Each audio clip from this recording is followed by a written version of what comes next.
Okay. Preparing to live stream. Here we go. Doing a little balancing act over here. Here we go. We Right. live stream. Hey, we are We're ready. live. We are live. Okay. Hi there, Elevated Planet community. This is John Drew here from Elevated Planet. Angela Gabrielle from Elevated Planet, and we'd like to welcome you this Sunday to our show. And John is going to tell us a little bit more about it. Yeah, and don't send for the fire brigade just yet. As you'll see smoke drifting across, mystical kind of program that it is. It's just I've decided to burn some incense, and yeah, it's all good. It's all good. Nothing's burning up right now. But anyway, yeah, we got an exciting show for you. We are going to be talking about death once more. But in the most positive way possible. And we've got a near-death experience to share with you. We've got plenty of Einstein wisdom. And I'd like to say thank you to Kent as well, who was on the Greg Braden retreat over at Sedona for the for the Einstein wisdom, that is. Because we're going to share a little bit of that with you today, because I've found it really fascinating the way that Einstein actually put these things. Clearly, he knew a thing or two. And I think it really helps our cause as we push forward. Now, we do have a few sort of new joiners to Elevated Planet. And one of the things I thought would also be quite fitting today would be to run over a quick introduction of a video that we've done before, but we're just doing the first minute and a half of this one because it does set the scene as to where we are heading to a world of unspeakable beauty. Where did that come from, right? This is kind of what we talk about a lot. This is in our future. We know it. So I want to just start off by focusing on that. And we will just play that as a quick intro, and then we come back and then talk a little bit more. So that okay, Jolie? Absolutely. Fantastic. Right. Here we go. Bear with me a second.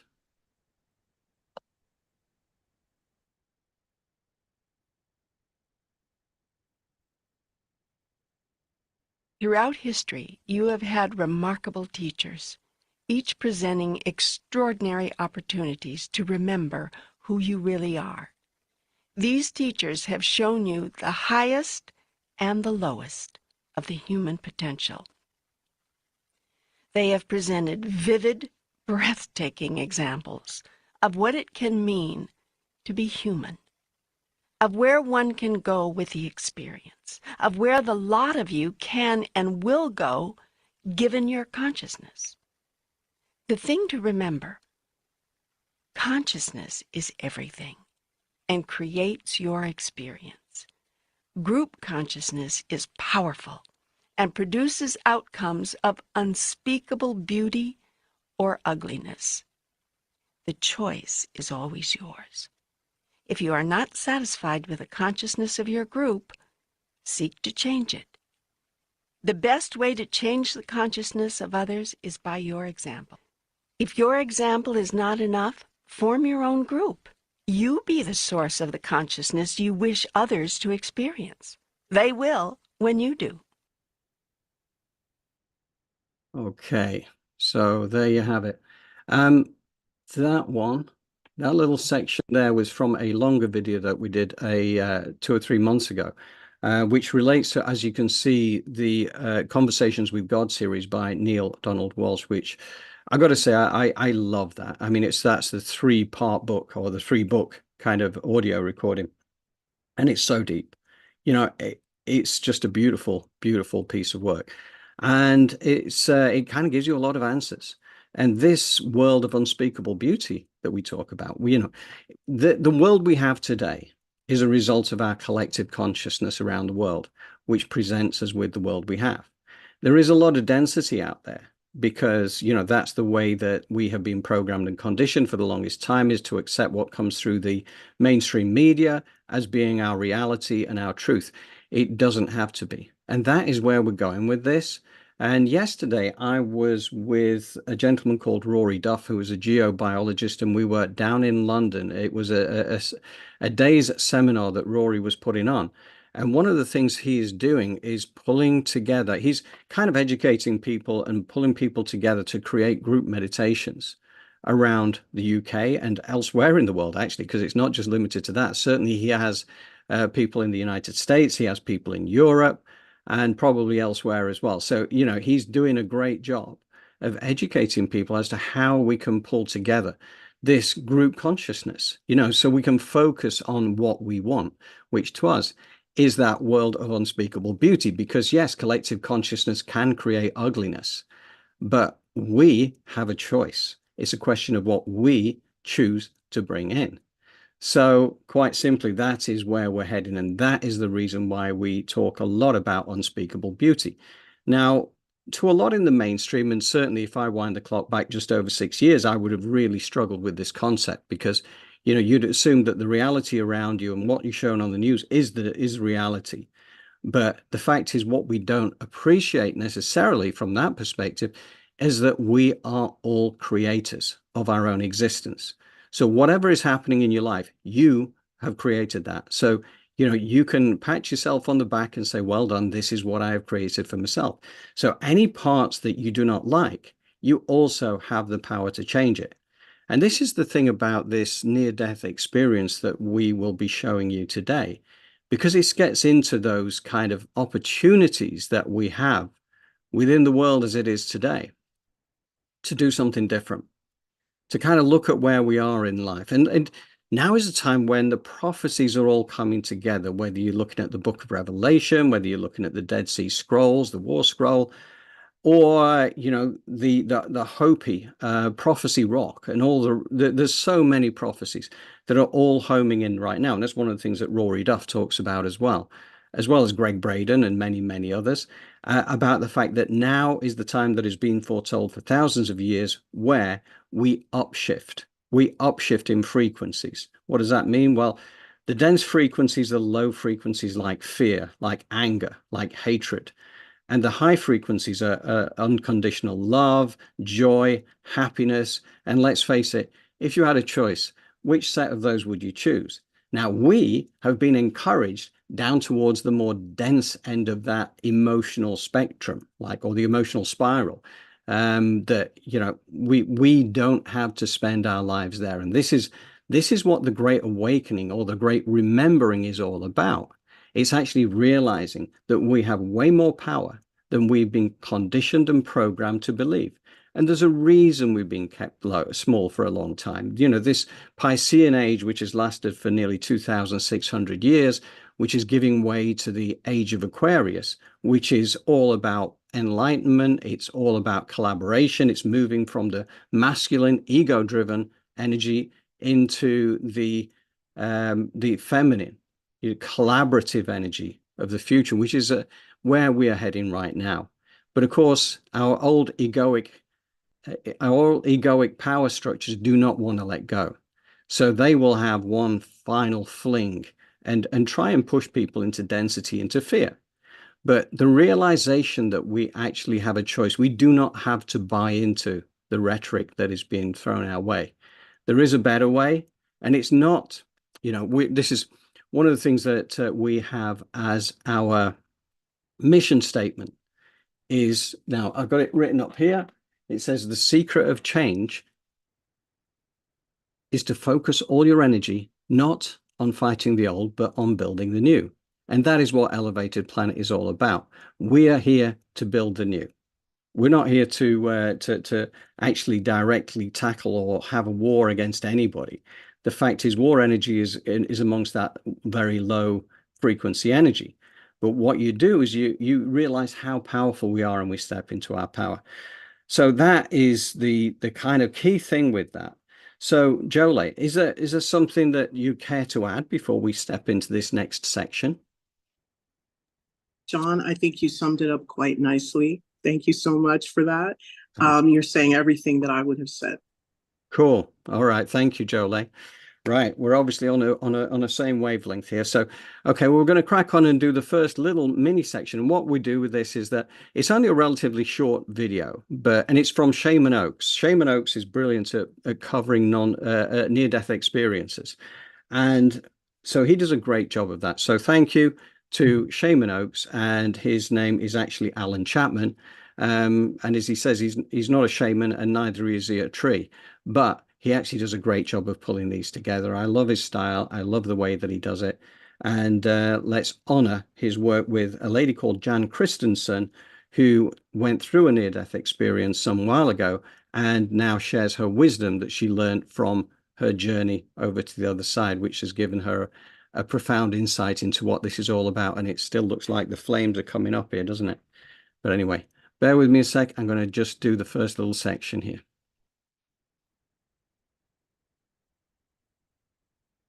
Oh, and there's a bit of Einstein wisdom to begin with here as well. So prepare yourself for a lot of Einstein today.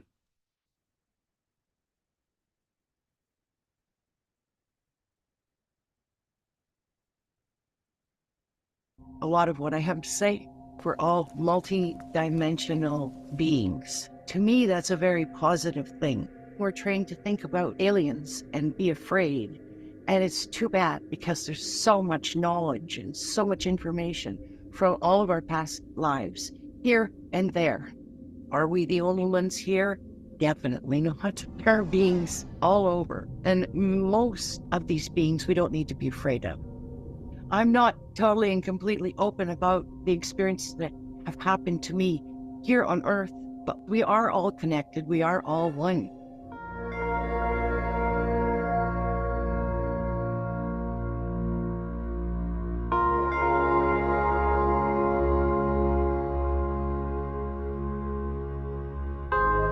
Okay, so a very early stop point there, but I did want to pause there for a moment because there's a couple of things that we covered off there. She's talking about our galactic cousins who are out there and around us all the time. And I honestly, I don't even think they are there. I know they are.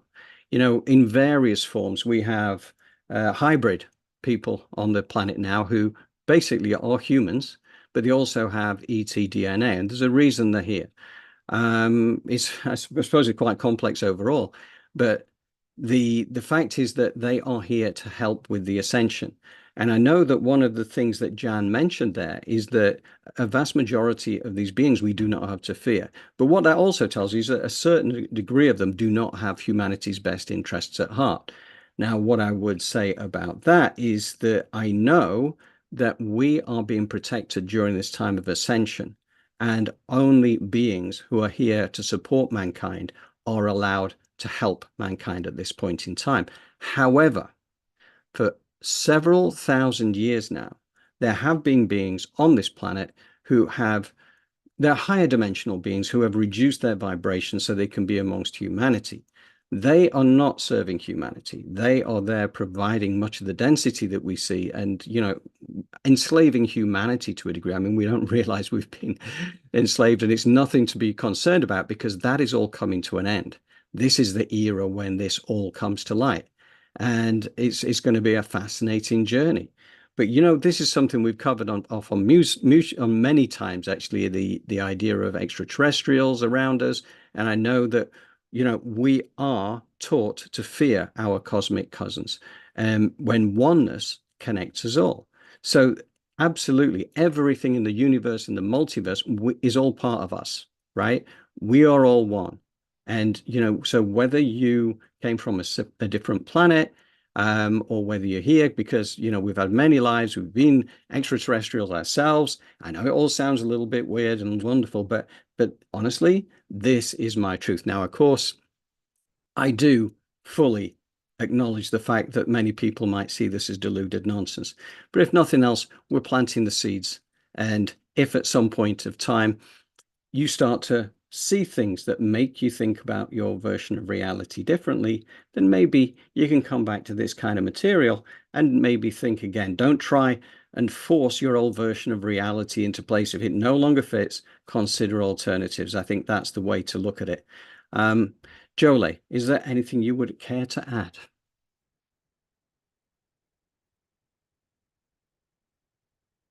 Here I am. Yes, absolutely. We want people to know as well that, you know, that energy of divine is within you. And when we're connecting with the spirit or with others or the universe or even these beings that she talks about, It's really about coming from a place of love, understanding that you too are a creator. And what energy you're putting out there, sometimes we don't get it back, but it just means we need to work on our vibration and our frequency a little more.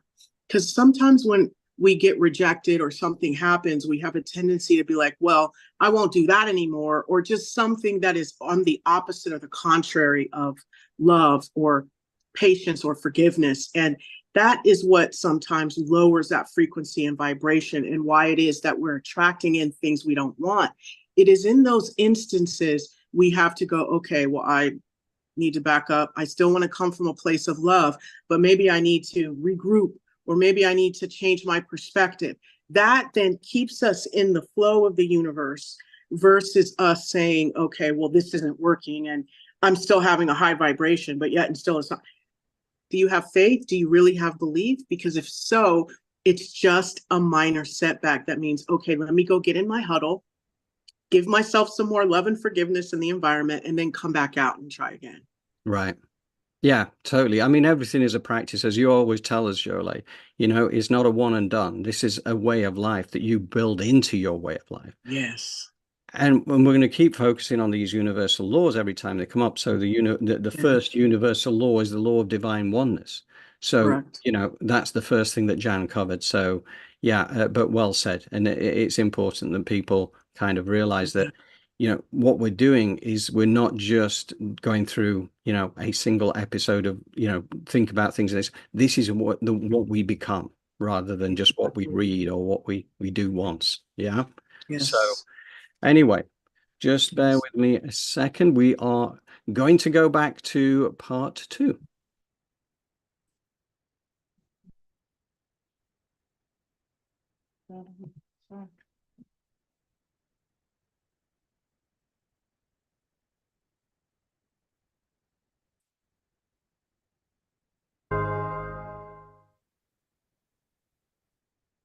My near-death experience really showed that. Long story short, I slipped on ice. My feet shot up in the air. I remember being in the air and knowing that this was not good. This was not a good situation. Like, I don't even remember my full body coming to the ground. It just immediately turned into this place where it was fairly dark. Right, I'm only going to pause at this point just to make the point. When you go through these near-death experiences, and, I recommend anybody who's curious to take a look at a few of them. But one of the common denominators is that there is no pain with the death process, because you are taken out of the body before that would happen. And it's one of the things that people fear the most about the thought of death is going to be the pain that comes along with, some of the horrific things that we see out there. But it's interesting, Jan mentions that, and I just thought it was worth pausing on that, purely because it's something that may provide some comfort to anybody when we realize that death is not to be feared. Let's carry on. And I had the feeling of, where am I? And then kind of a relaxed feeling of, oh, I'm here, as if I knew where I was. And I noticed how quiet it was. It was so silent. The quietness is so calming and peaceful. I had this feeling of gently floating. Suddenly, energy in my body just went up and out. It was like I expanded in every direction, up and down and back and forward. The feeling that accompanied this was that of pure love. There was nothing to worry about. I recall having the thought, I could just stay here forever and never need anything else, which most humans think, oh, that sounds awful. But it was just that wonderful. There was nothing else needed. Okay, so we do a little pause point there again. The main point to mention here, we did an interview with Gary Wimmer going back a few months ago, and Gary himself had a near-death experience. And in fact, I think that was a Shaman Oaks near-death experience one as well. And it was fascinating. I've read his book. I mean, Gary tells the story, and this is going back into the 1960s, if memory serves me correctly. And his journey was incredible. But what she talks about there with, you know, the love, the expansion, the sudden expansion, Gary went through all that. His experience was very vivid because he disappeared out into the universe, but he was the universe. And then ultimately he came back as well and saw premonitions of what was going to come through in the future. And when he came back to Earth, he's been very different ever since.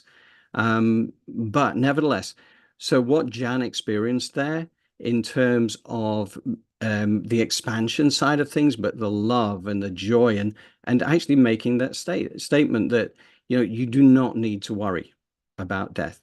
There is nothing whatsoever. It's one of the most beautiful experiences you will go through in your life is the death process. And we say that with an elevated planet guarantee. If it turns out not to be the case, you can come back and tell us and we'll give you your money back. So Jolie, what do you think? Sorry for the delay, guys. I'm hitting the buttons, it's not doing it. I believe that a near-death experience is, like they say, it's a doorway out. But after thousands and thousands and thousands of years of programming, we have seen it as being a fearful event because the mortal coil has been given, or the physical body has been given so much more emphasis than our spiritual guidance or spiritual life. So for that reason, it's almost like we kind of have to reprogram ourselves. And through that, knowing that death is a doorway out, or it's just us maybe up leveling, through that, we can kind of let go of some of our fear, but it's been programmed into us. But our ancestors, some of them knew that this meant that I get to be free. So right. I am also, I have to admit, death is, I don't know, it's an unknown for me. So when I think about it, I do see it the way that most average person, oh my God, I don't want to die in pain. I don't want to die, like it's something terrible. So it is always a practice to welcome in your ancestors for their messages, welcome in those of your immediate family in your prayer to help guide you in these moments of grief or doubt or just your humanity. So call on those that came before you and that energy within you, because we all know that the law of divine oneness, right? Mm-hmm. Why are we so scared if we're connected to all of these things? Why don't we give it a try? You know? Right. No, and I totally get it. You know, at the end of the day, I don't mean to belittle the death process either, because obviously when we lose people in life that we, you know, that we love, that we value, clearly we're going to go through a grief process, and that is part of the human experience as well. But personally, you know, I'm not saying I look forward to the death process because I'm enjoying life too much to want to die. But nevertheless, I have no fear of death personally, through everything that I've studied, everything that I've seen, and I do believe it's going to be the most wonderful experience when it happens.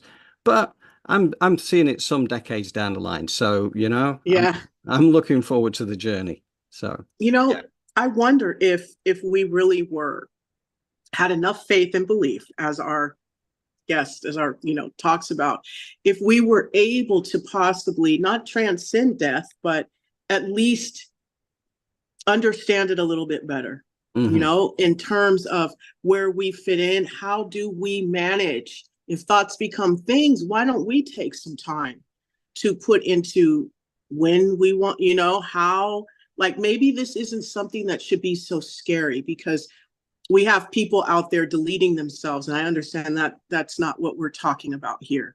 But what we are talking about is making sure that when you move out of this dimension, that you've established something. Why don't you visualize and see that, or spend some time with that, so that we can remove the fear? It's so taboo, you know? Yeah. And I do think that, you know, we're encouraged into fear of death as well, because it helps to keep us small in terms of conditioning and programming life. Those who would wish to control us want us to be afraid of dying. They want us to, fear change as much as anything, when really life is all about change. You know, we're on this satellite, you know, shooting around the sun at 67,000 miles an hour. Nothing is standing still, right? Everything's in constant motion. Everything's in constant change. And we're told, no, seek safety. We don't want anything to change. Everything's changing all the time. Embrace change. It's what life is all about. Yeah. That's I what they say, John. The only constant is change. Yes. Yes, indeed. Right. Okay. So should we crack on with the next little section? Absolutely. Here we go.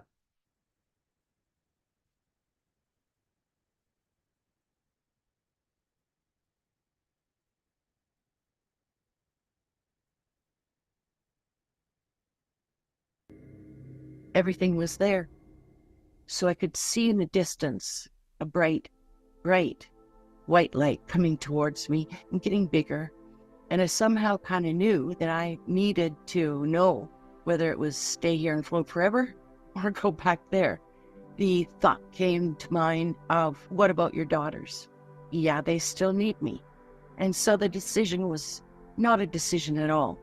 I just thought, yeah, I've got to go back. And with that, I was just right back in my body. Many of us know there's a big awakening, there's big things happening. It's a magnificent opportunity for people to tune into these things easier and easier because we're less of the density we used to be. Okay. So a little mini break here. Yeah, I'll just come back to this one. So yeah, the density is getting less. Now, what is probably less apparent to us in general terms is things are changing already. You know, the energies around us are changing, the frequencies are changing, the frequency of Gaia Mother Earth is changing. The photonic light energy that's been coming into the planet big time since 2020 is changing the dynamics of everything around us. And we are effectively part of the planet, so we are changing with it.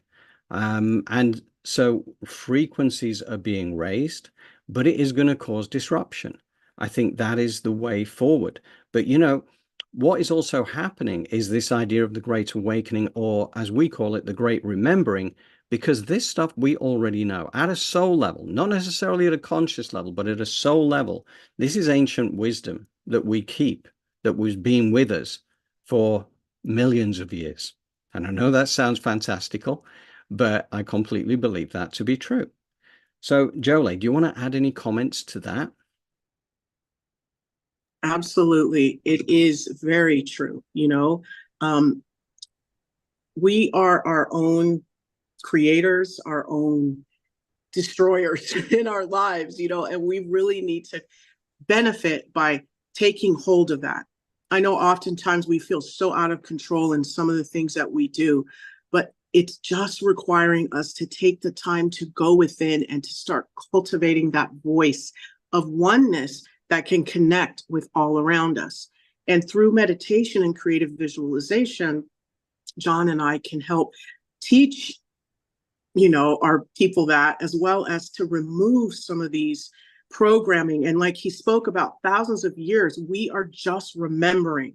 It's not an awakening, it's in a remembering. It's like you awaken or you remember that inside of you is this giant, is this creator. And each day you connect with that in order to be more a part of the oneness you're trying to create in your life. You want to be one with abundance, right? You want to be one with love. You want to be one with optimal health and wellness. But how do you do that? You got to go within you and connect to the oneness that is out there. Yes. Yes, absolutely. It is all about knowing the rules of the game as well, right? Because that's Yes. your point, right? And this is how we're doing our collaboration with Museless. Useless. Yeah. Museless, right? So when they're going to work with us on our social media campaign, on beautifying the website, on changing Yeah. things around, you know, we're working with the 12 laws, of universal laws, to actually pull that Yes. into place. And you know what that guarantees? It guarantees success. Because, Yes. you know, we're doing it from a heart-based space. We're reaching out across the world effectively and helping people to understand what's going on. Many people are already on this journey. We want those people with us. We want to be joining up. We want to overcome the fragmentation issue of a lot of single people trying to do their thing by pulling people Yes. together. Because that first point that was made from the conversations with God is that the collective consciousness, group consciousness is powerful. So individually, we're powerful. Yes. On a group basis, we're enormously powerful. And that is basically where we get our world of unspeakable beauty from. So Exactly. fantastic. Okay, Jolie, should we carry on and do the next bit? Yes, please. Okay, here we go.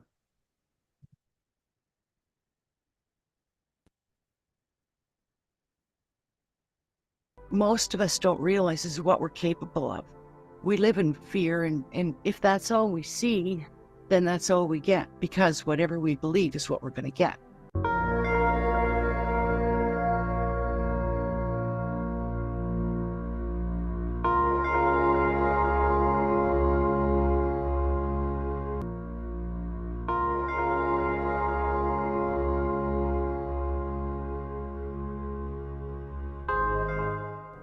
There's a way of looking at this from the scientific point of view, which is everything has consciousness. Every little cell has a consciousness of its own, and it can be affected by other consciousnesses. So if a human looks at a cell under a microscope and sets an intention on it, then the intention is going to be what happens if it's a strong enough attention with a high enough frequency behind it.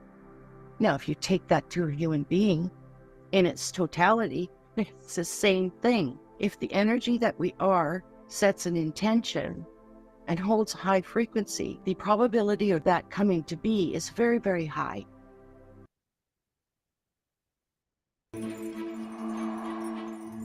People say, okay, Bruce, you're studying cells in a plastic petri dish. What does that have to do with me? It doesn't make a difference to the cell if it's in a plastic dish or a skin dish. It still responds to environmental signals. So the environment is controlling the cells. But between the environment and the cells is the mind, and that does interpretation. If you open your eyes and see someone you love, your mind interprets love, and you release beautiful chemicals. Dopamine for pleasure, oxytocin for bonding. If I take the chemicals from brain that perceives love and put them into a plastic petri dish, the cells grow beautifully.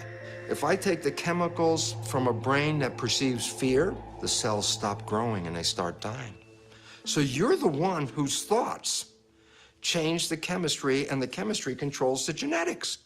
So all of a sudden, you're not a victim of your genes, you're the master of your genes. And many people allow doubt to come in, and we think, oh, probably not. Then that's what we're going to get. And we know all this, and we've heard all this. We can't believe that that can really be true, that we can be that powerful. But we are, each and every one of us, each and every one of us. And we have the power to make our life miserable, or the power to make our life absolutely exquisite. Okay. So that's worth a pause point. You'll have noticed there that the cellular biologist extraordinaire, Mr. Bruce Lipton, nipped in there for a minute to explain how our thought patterns affect our cellular regeneration.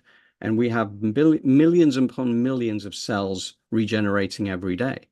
And if we react to the diet of fear that may be fed to us through the media, then we're doing damage to ourselves. This is where many of the dread diseases like cancer and heart disease come from, because it throws us out of balance. You know, when you live a life and you have high frequency energies around you of love, of joy, of happiness, then that is going to give you a very, very healthy outlook on life and a very healthy body. So it's actually true that we are the master of our genes. But the realization of it is all important, because then you know not to get dragged into the density, not to get dragged into the fear, and allow yourself the opportunity to live in a little bit more joy and live in that happiness. Now, we know that life being life is supposed to be part of a roller coaster, right? We know that we have life challenges. We know we have other things that will temporarily push us down into fear, into anger, because that's the way life is supposed to be. And it's not to say that those should be avoided at all costs, because there are times when that is completely appropriate. But what you don't want to be doing is living your life in anger, living your life in fear, because that is what is going to really affect you in a not good way, and it's unnecessary. And part of this is about reprogramming yourself to actually realize that we have that power. And the likes of when Jolie gives us her guided meditation visualizations, it's a really, really strong foundation to help to reprogram yourself so that you can live a better life. So, you know, it's actually quite simple when it comes down to it. It's just the belief that the programming we've been given, we don't get taught this stuff in school. We don't get taught that there are 12 universal laws. We don't get taught that we are all powerful. We get taught that we're small and we require other people outside of ourselves to help us to get through life. When in reality, what is happening is that there's a control mechanism. They do not want us to realize how powerful we are. So, Jolie, what do you think?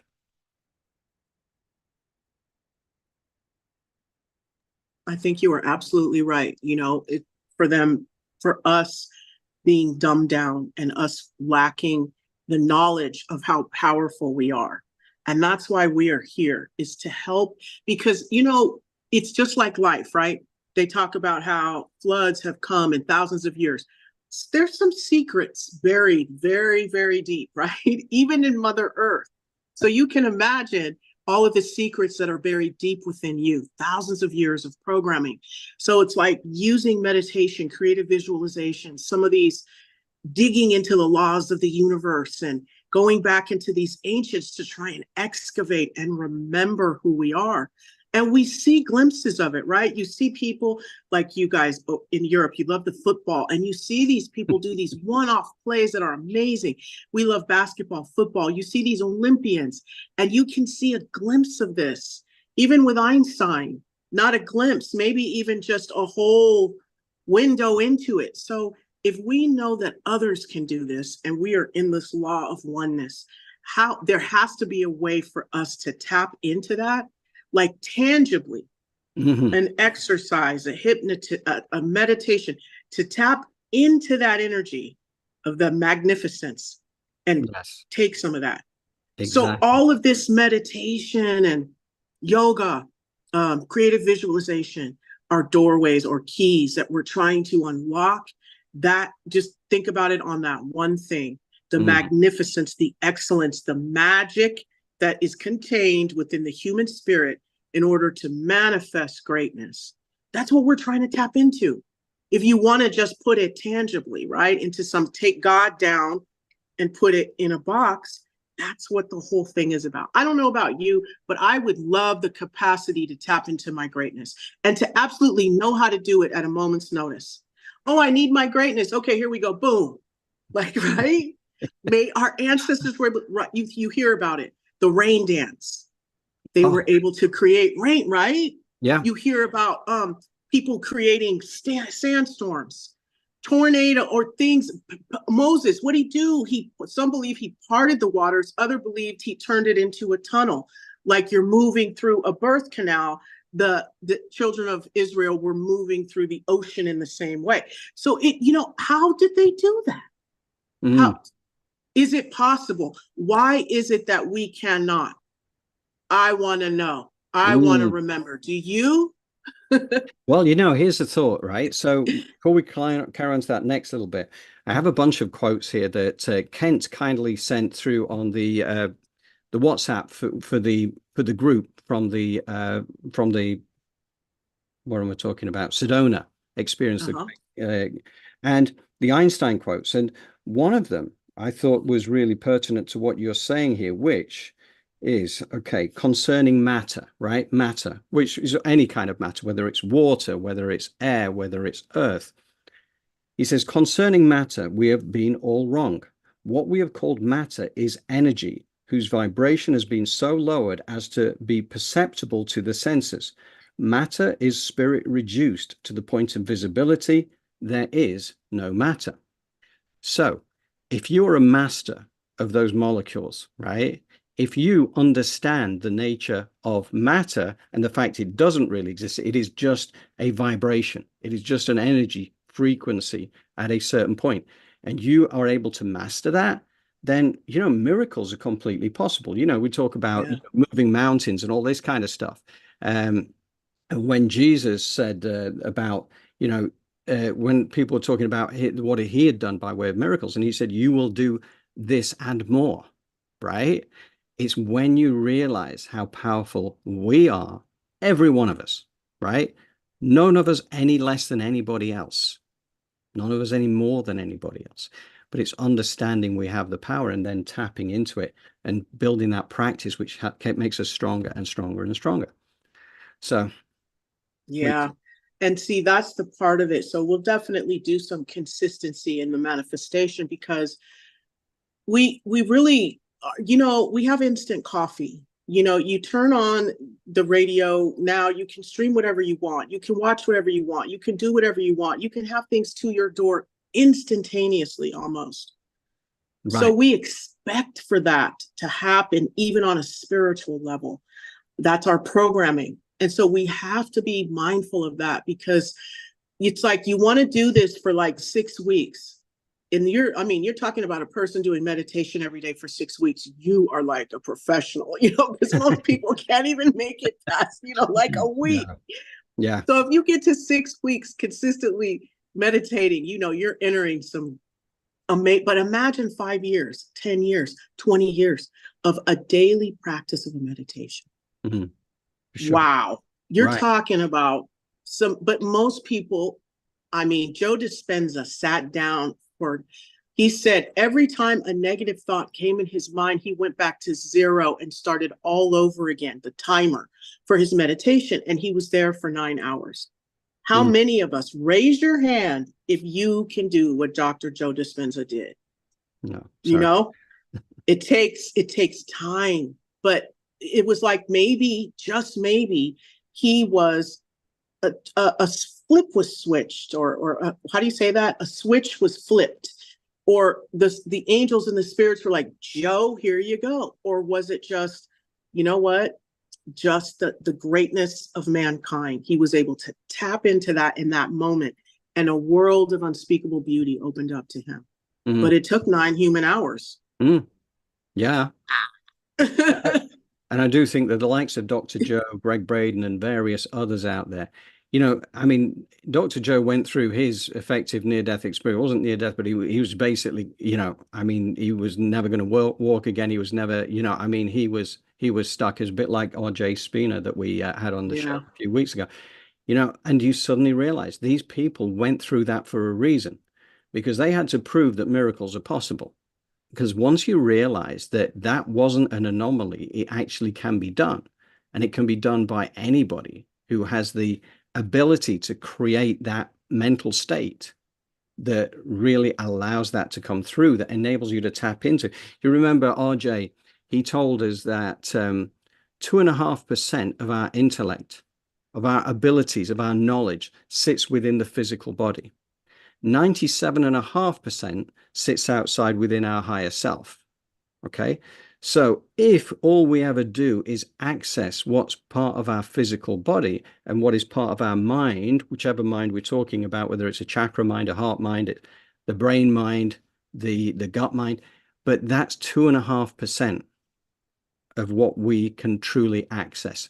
It's the thin end of the wedge. Yeah, absolutely. It is that any physicality is, but it is what we're absorbed in the most. Like you think about a fish in water, like that's kind of what we are when we think about our physical body. But it's actually the opposite. We're actually, the 98% is the spirit. Right. And what we can't see it because we're in it. So it's like this interesting effect. And also too, we have this dissonance we get programmed with, because we feel the greatness. We know we're great. We've seen it. We've peeked at it. We felt it. But yet and still, are we written in the book? Has our path been predetermined? Has our genes, I don't know. But then there's also a spiritual thing called predestination. Or it's called, maybe it's already there. So we need to kind of work that out. Are we unlimited in our greatness and our capacity to experience that? Or are our steps ordered and numbered by the great? And we are just a bunch of cells that are doing what they're supposed to do. And that we have where do we sit, right? And how do we work out that dissonance? Well, I believe we have free will, and we have our ability to, upgrade and upskill our life and just love life. I think it's there. It's there for all of us to access and accept. So it's a choice. It's a I choice. believe. And Yeah. if you choose to believe that you are unlimited and limitless and that you can achieve and tap into that law of oneness, you can do it. But if you Yeah. choose to believe that your steps are ordered and numbered, there you go. Yes. But Yes. come over to our side, the side of unspeakable beauty, where you can decide and tap into the greatness that's already stored in your cells. Exactly. I mean, that Einstein quote, and I put that as part of the invitation today. And I think it was Einstein said, I think 99 times and find nothing. I stop thinking, swim in silence, and the truth comes to me. You know, when we talk about that wisdom is all up there, not here. When we're focused on this, we're limiting ourselves. By tapping into that, by going through that guided meditation visualization, we're connecting with things that are so much more. But it is part of us. But Yes. we have to ask, we have to connect in order to Yes. access that. And Einstein knew that. You know, he discovered the theory of relativity laying on his back in a field, looking up at the sky. He wasn't working on a blackboard. You know, Yeah. he was there allowing information to come through, and I love that. And the other thing, and I'm going to share this again before we finish off that little thing, then we're going to go into the guided meditation. He said, we are souls dressed up in sacred biological garments, and our bodies are the instruments through which our souls play their music. I think that's beautiful. This comes, you know what it comes down to? It comes down to the game of life. Right? This is a game. This is the game of life and how to play it. But you have to know what the rules are. And when you know that this is all part of a game and that we have the ability to shift things around and move things in our favor, it becomes so much more fun. So Yes. I think we're really tapping into something here. Einstein also said the ancients knew something which we seem to have forgotten, but we're remembering. So that is kind of like, you know, I think Einstein was absolutely right. And that group consciousness is powerful. That is an ancient wisdom. That is coming back to us. And at a soul level, we remember this. And Einstein also said, the more I learn of physics, the more I am drawn to metaphysics. I love that. Yes. And one Absolutely. final Einstein quote. Again, thank you to Kent for volunteering this information. The religion of the future will be a cosmic religion. It will transcend our personal God and avoid dogma and theology. So, Einstein, controversial, but you know, I kind of believe he's right. I as well. Yeah. And one of the ways is so simple to begin to connect with oneness is to just bring your awareness to your heart. We spend so much time in our brain, our mind, and in the mass consciousness and those beliefs and in social engineering ideas because we have to exist in this dimension. Therefore, there have been rules placed that we kind of have to abide by. We call them the well-worn path.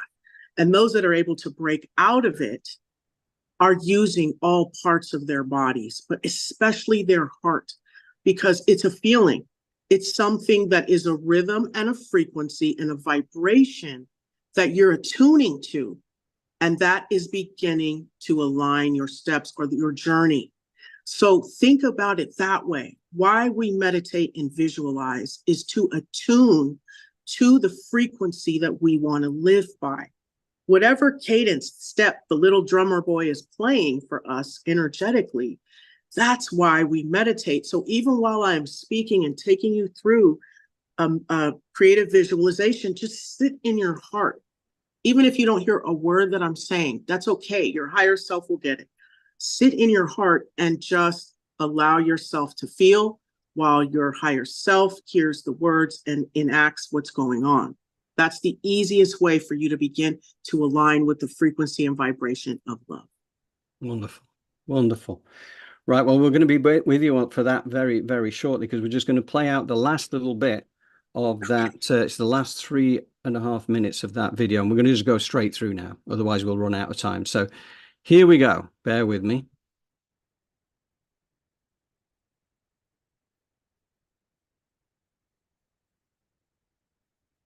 Most of us struggle with that because of the belief, because of the faith. It's not even belief, because it goes deeper than that. How deep your faith is what you're going to get. Reaching a frequency and a vibration that is free of fear is so powerful. Most of us have spent most of our life being afraid of this, that, and the other thing. And I know I'm strong. I know I'm powerful. And I know everyone else is too. When we get quiet inside, it's an opportunity for us to hear the whispers of our soul or the wisdom of the universe.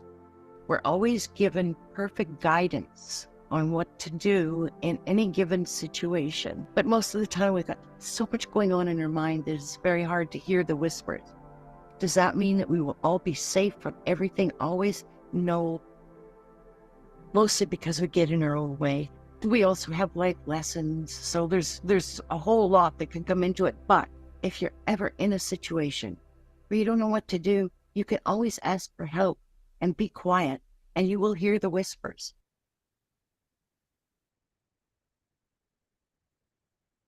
People always want to say, how can there be a God with the bad things that go on in the world? And yes, there are things going on, and there are people with intentions that are not positive.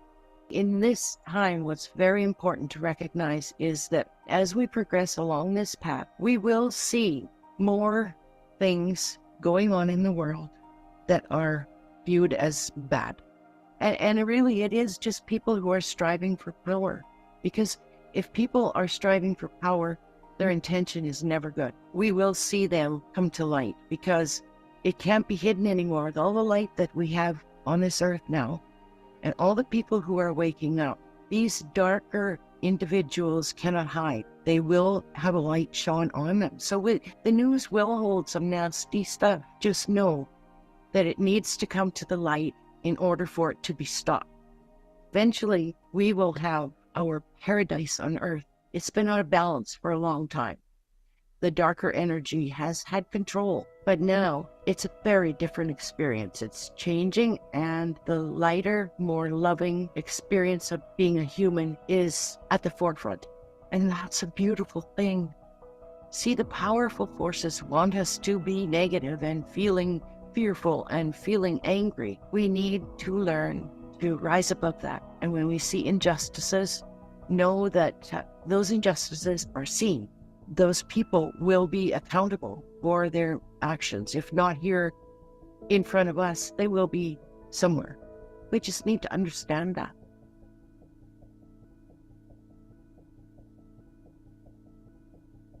I know you have a book, but I haven't really ever seen you talk about it. Do you want to talk about it? Like, do you want me to bring it up, or? Yeah, I can mention it for sure. It's a book that's meant for people who are starting out on their spiritual journey, people who are feeling anxious and depressed and maybe needing to have a new way of looking at their inner self. Right. Thank you. That was wonderful. Thank you, Shaman Oaks. Thank you, Jan Christensen. And Jolie, I'm really not going to add anything to that because, I think Jan says it all so well. And Yes. I really want to do justice to give you time to do the guided meditation. No worries. It'll be brief. I just want to lay a foundation for people to take with them, a practice that they can use every day to, just bring in more love in their lives and let go of the fear. So as always, I would like for you to put your feet flat on the floor. Your palms face up on your thighs. If you're laying down, that's fine. Just keep your feet flat on the floor for the beginning part of the meditation. And you begin, please, by breathing with the rhythm of your body. Just take ownership over yourself and the way in which you breathe. We don't want to hold our breath or breathe too fast. And once we catch the rhythm, command for your heartbeat to sync up with your breath. As you bring your awareness to your heart and you visualize, create, and imagine a grounding cord of a natural earth element being created from between your sit bones and moving down through Mother Earth and grounding into her beautiful, nurturing positive creative life force energy. So root yourself into her loving energy and call in golden rose-shaped scrubbing bubbles. Visualize, make them beautiful or however you want them, and just command that they blanket the inside and the outside of your grounded cord, cleaning off anybody else's energy, anything you're ready to let go of, and release any negativity, any poison that has been teased to the surface, traumas, toxins. The grounding cord is going to move them on out. And so now we're going to command that our higher self sit at a comfortable distance above our head. Snap our astral body in. Command your astral body to snap in to your physical body, and command your aura layer to be 1.5 feet around you, 18 inches in front of you, behind you, to the right and to the left of you, and above and below you. And you're sitting in the center of your personal space and your aura layer. And so now your soul architecture is put back together and you're ready to connect with divine energy. So generate, create, and imagine a beautiful golden sun above your head. Open your crown like you would the lens of a camera. And we're going to bring that golden sun down, let it travel through us and down our grounding cord. And as this golden sun travels down the grounding cord, these golden rose-shaped scrubbing bubbles fall away into the core of Mother Earth, turning into positive creative life force energy for anyone to use as your grounding cord then is brought, you, all of it, into the present moment, and it is clean, clear, filled with gold light, 6 inches in diameter, and connected to your first chakra. Beautiful. So now we're going to open the bottoms of our feet like we would the lens of a camera, feet, and call in 15% earth energy of a color that resonates with you. And this is going to pool in our feet and begin to travel up the side channels of our legs as we command for the beautiful golden etheric energies from the heaven to come cascading down through our higher self, filling up our crown, filling up our brain, our cranium, all of those synapses and folds and neurons that are positive and that are loving and that speak to wellness and abundance and the laws of the universe. Those are becoming more solidified. The ones that are in dissonance to that wellness are beginning to disappear as that gold light is increasing those synapses and those neurons and those dendrites, just making them stronger, the ones that are aligning with love, with wellness and the laws of the universe. As that gold light then focuses down that spine, lighting up each vertebra as it begins to mix in with that earth energy, filling you up like water fills up a cup. So that earth energy comes in the center and starts to move up the legs. Now, as this is going through cleaning out our spirit, our chakras, our cells, and our energy, we're going to command that all the cells in our body turn heart-shaped.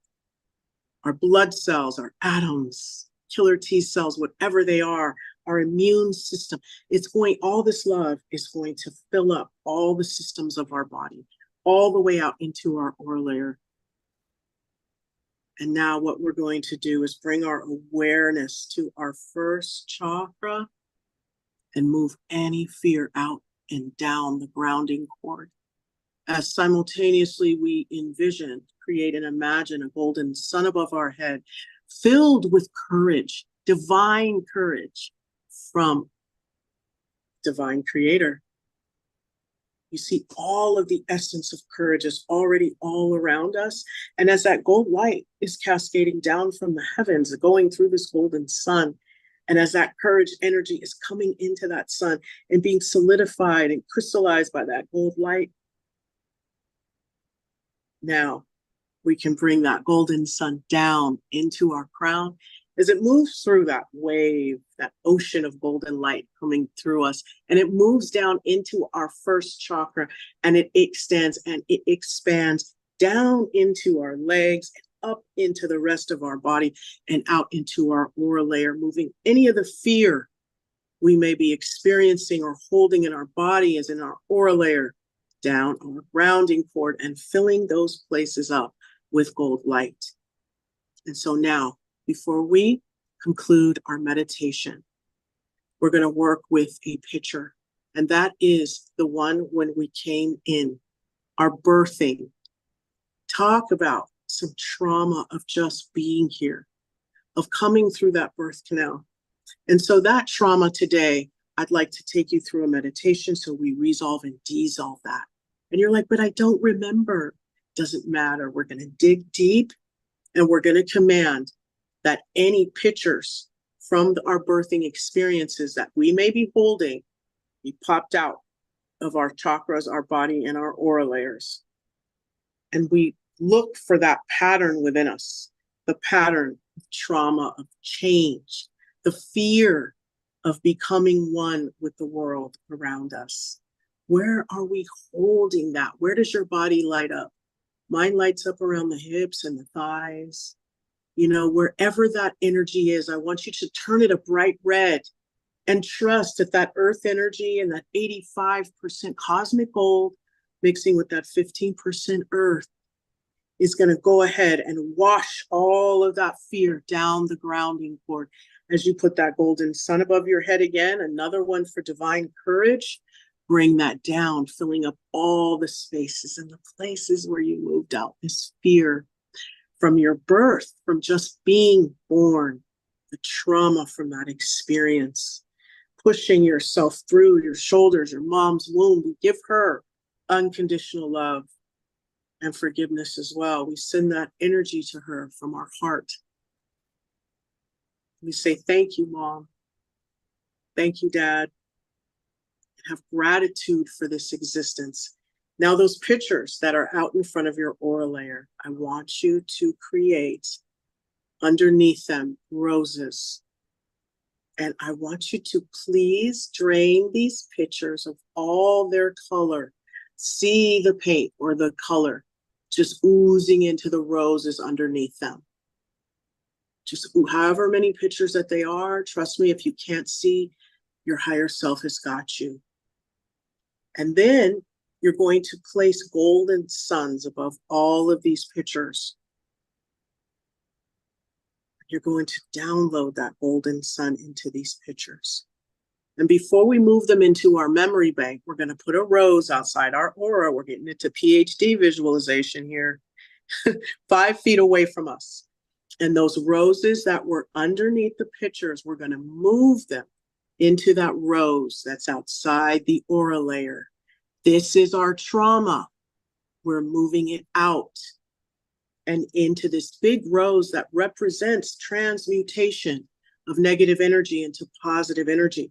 I want you to energetically give that rose a push, see it blow up into fireworks, turning into positive creative life force energy for anyone to use.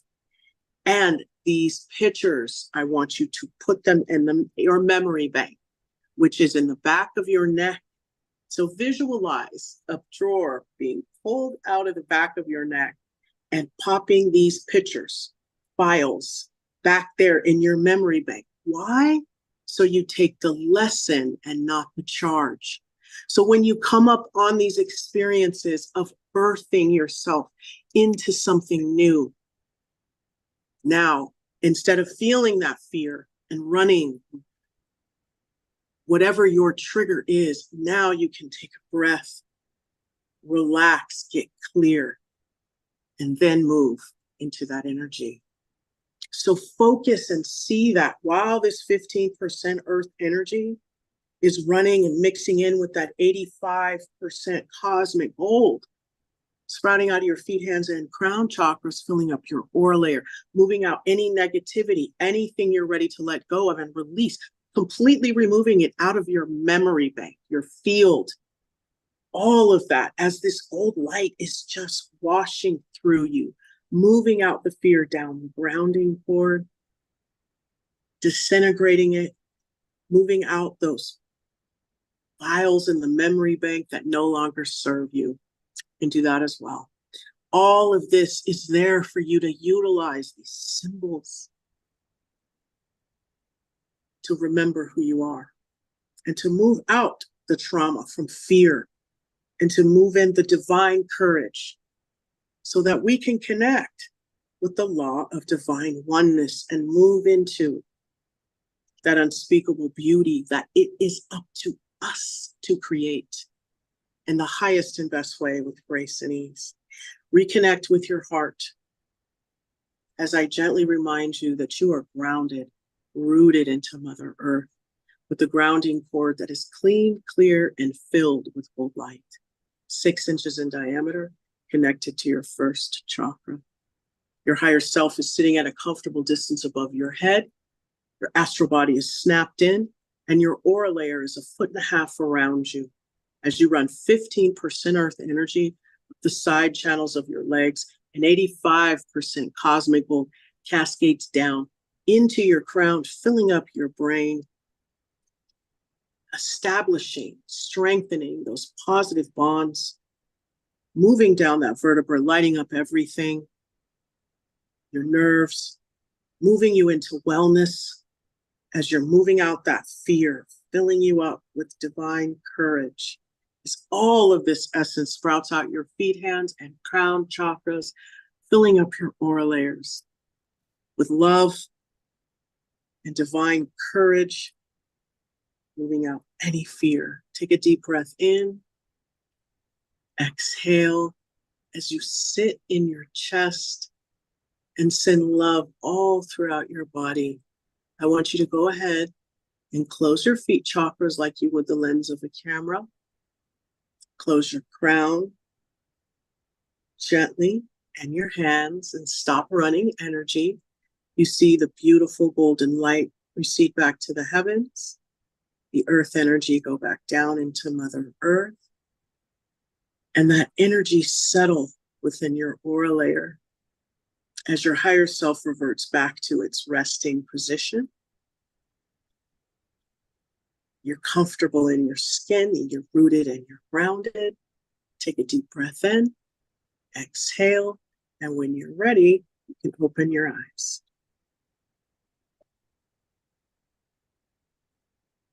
Okay. Thank you, Joe. No worries. Thank you. It's good to have the fear moved out. I feel like I'm born again. Yes, so whenever fear comes in, you have the exercise. Open up that portal, send that fear down, and fill up with the gold light. Mm.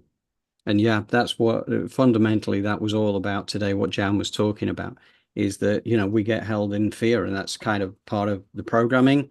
It doesn't have to be the case. We can let go, and that will basically move us towards that world of unspeakable beauty, which is coming our way. So fantastic. Thank you, Jolie. Thank you. Okay, right. Well, I think that's it. We'll wrap up at this point. We're going to be sending out the newsletter tomorrow with the recorded version of the edited version of this recording. And basically, you know, if anybody has any comments and questions or contributions they would like to make, please feel free to contact me at johndrew@elevatedplanet.life. And Jolie. Yes. And please share, you know, with your friends and family and those that you feel can really learn something from this, as we really, our job and our passion, our purpose is to elevate the planet. So that means we need to light up all types of people. Right. Exactly. Exactly. So yeah, please don't hesitate to get in touch with us. And, you know, we'll wish you a wonderful week ahead of you. And as I say, John Drew at elevatedplanet.life will get through any questions that you have at all. So till next week. Thank you again, Jolie. Thank you again to the Elevated Planet community, and we look forward to seeing you again next Sunday. Yes. Bye-bye.